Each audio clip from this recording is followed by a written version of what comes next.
Romains 16, verset 11, la Bible dit, « Saluez Hérodion, mon parent, saluez ceux de la maison de Narcisse qui sont dans le Seigneur. » Il n'avait pas une spiritualité asociale où il ne reconnaît pas ses oncles, ses tantes, ses grands frères, ses grandes sœurs. Il n'avait pas une telle spiritualité. Certains deviennent tellement saints, les seuls frères, les frères de l'église, les seules sœurs, les sœurs de l'église, son papa, papa Marcelo, sa maman, maman Blanche. Non, tu as aussi ta maman, tu as aussi ton papa, tu as aussi tes oncles, tu as aussi tes tantes.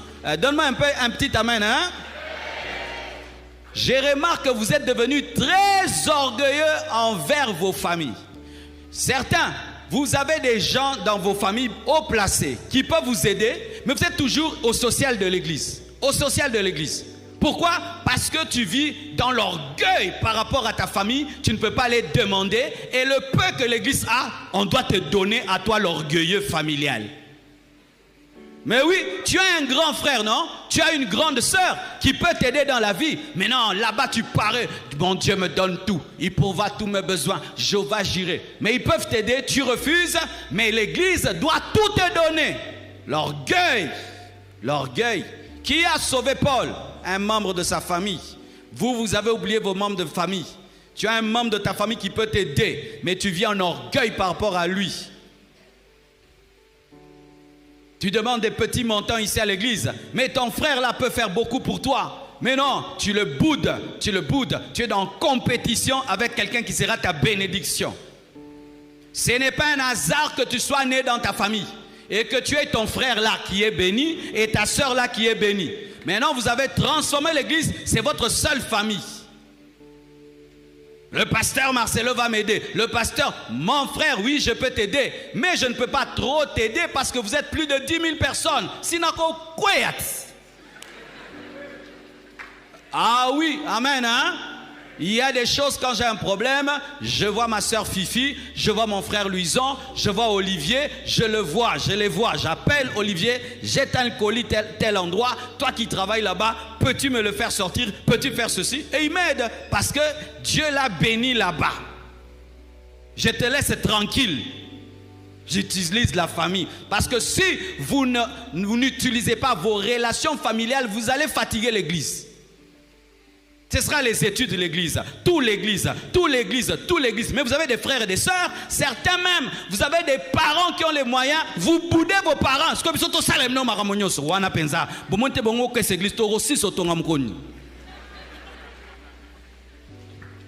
Oui, ton père va te payer les études. Non, j'ai décidé, je ne demanderai rien à mon père, je ne demanderai rien à ma mère. Pourquoi? Ma famille, c'est ma famille en Christ.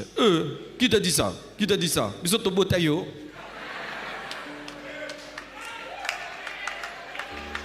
Ah, moi, je ne prêche pas ça.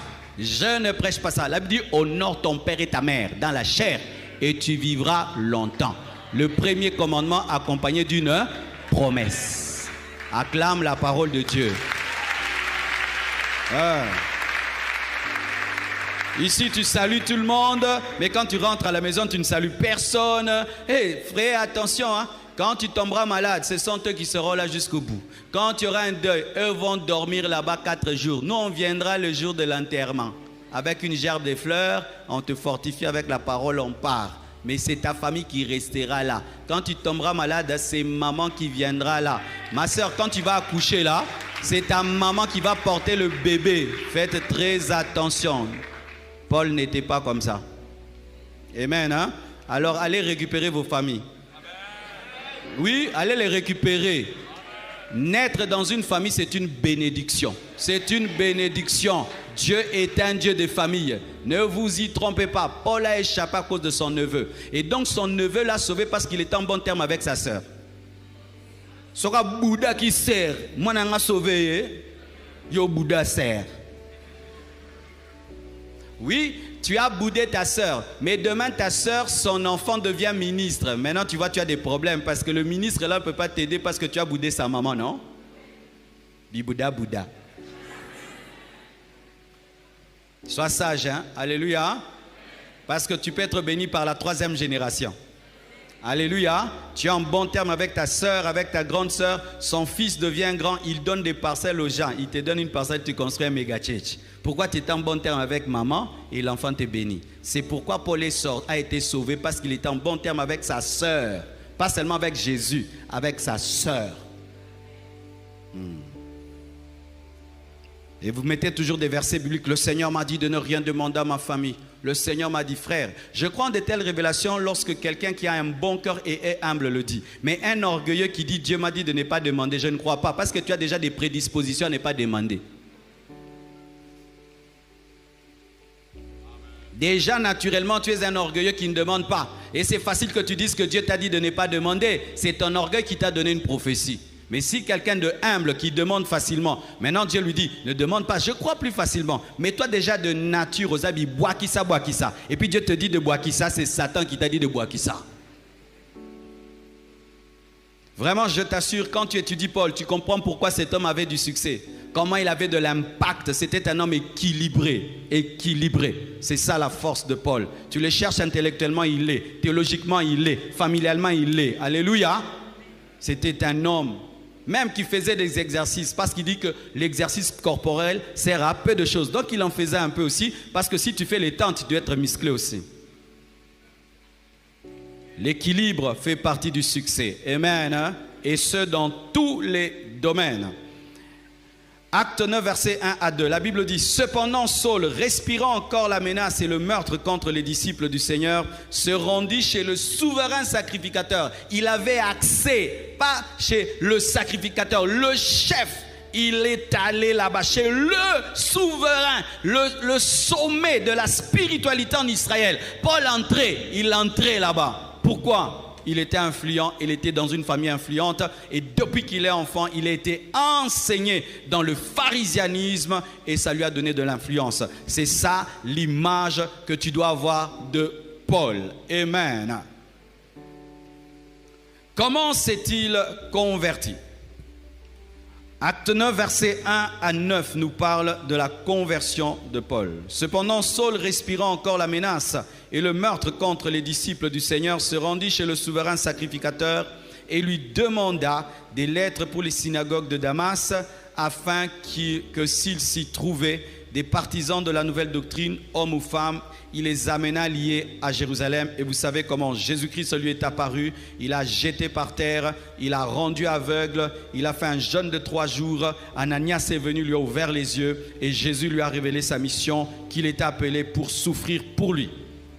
Et quand on dit que Paul était allé à Damas donc, il avait quitté les limites du territoire hébreu pour poursuivre les chrétiens au-delà même d'Israël. Vous imaginez la colère qu'il avait. Donc il les poursuivait même quand les chrétiens fouillaient Israël et allaient dans des pays étrangers. Il les poursuivait là-bas. Il utilisait son influence et ses relations, pas seulement en Israël, même à Damas, parce que les Juifs, certains Juifs avaient de l'influence jusqu'à Damas et il utilisait cette relation pour faire du mal. Donc son influence, il l'utilisait en mal, même en dehors d'Israël, mais c'était déjà une prophétie que son ministère irait aussi en dehors d'Israël. Le mal que tu fais révèle aussi le bien que tu feras.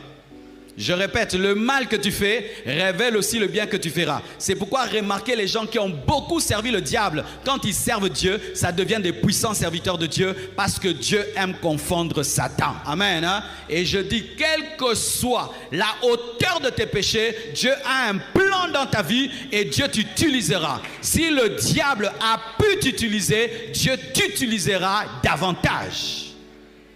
Et alors qu'il était en train de déborder dans son zèle, donc il quitte les limites d'Israël, il entre dans un autre territoire pour continuer à faire du mal aux chrétiens. Alors Jésus lui-même lui apparaît. Jésus lui-même lui apparaît.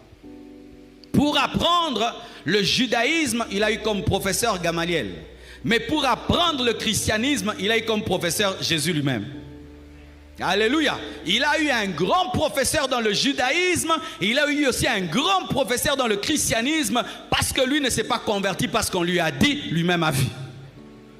Là où le péché abonde, la grâce de Dieu surabonde. Et je prie que la grâce de Dieu surabonde dans ta vie. Toi qui vis dans le péché, que Dieu te donne une expérience. Et moi, quand je lis l'histoire de Paul, elle est un peu similaire à la mienne, parce que moi, je n'ai pas pu me convertir par des prédications. J'avais vraiment un cœur très dur.